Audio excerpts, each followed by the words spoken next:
Well, as the world's wealthy gather for the COP conference, burning massive amounts of jet fuel to get there, what's becoming clear is that this government does not have a climate plan.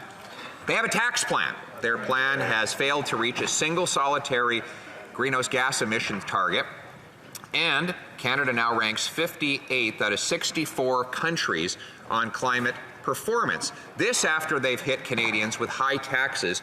They plan to triple the tax, tripling down on failure. Will they cancel the carbon tax and come up with a real environmental plan? The Honourable Deputy Prime Minister.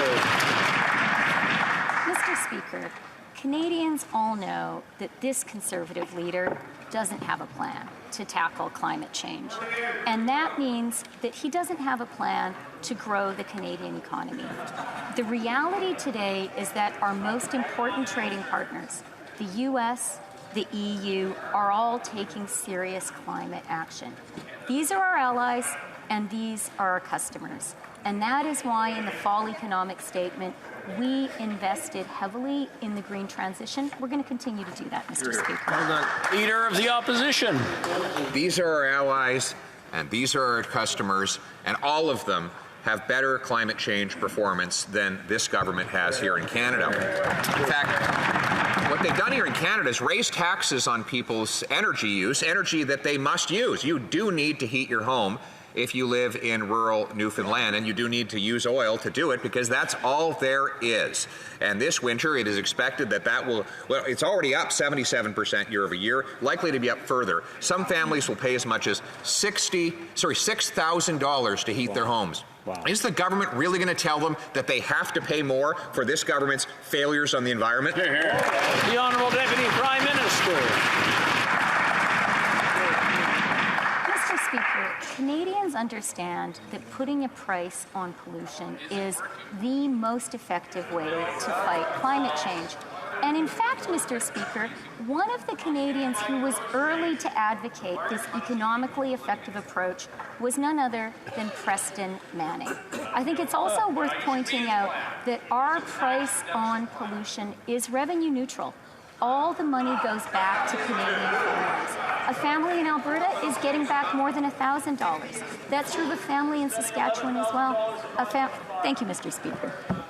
The Honourable Leader of the Opposition. Revenue neutral. It's not neutral for the taxpayer who will pay thousands of dollars more in the tax than they get back in any rebates, according to the government's own parliamentary budget officer. If the government really wanted to fight greenhouse gas emissions, they'd approve projects that do that.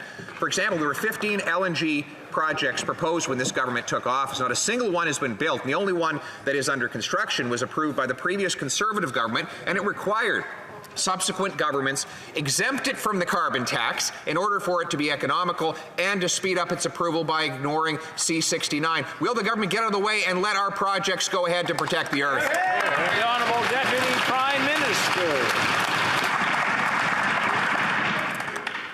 Mr. Speaker, our government bought and will complete the building of the Trans Mountain Pipeline.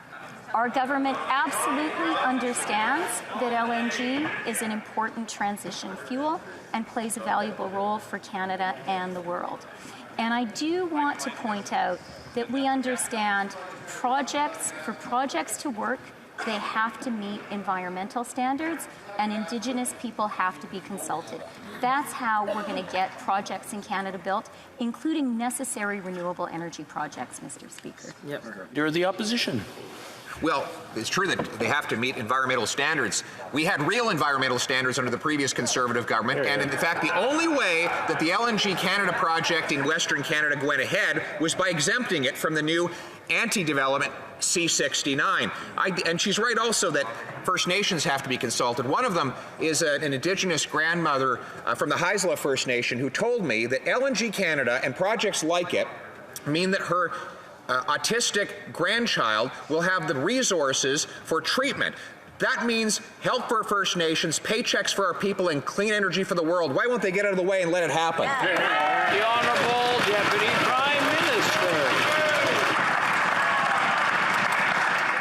Mr. Speaker, Speaker, Canadians know better than to listen to the economic advice of this Conservative leader. So let me tell you about Robert Breedlove. He's a Bitcoin trader who posted, quote, "Central banking is an institution of slavery. Burn it down."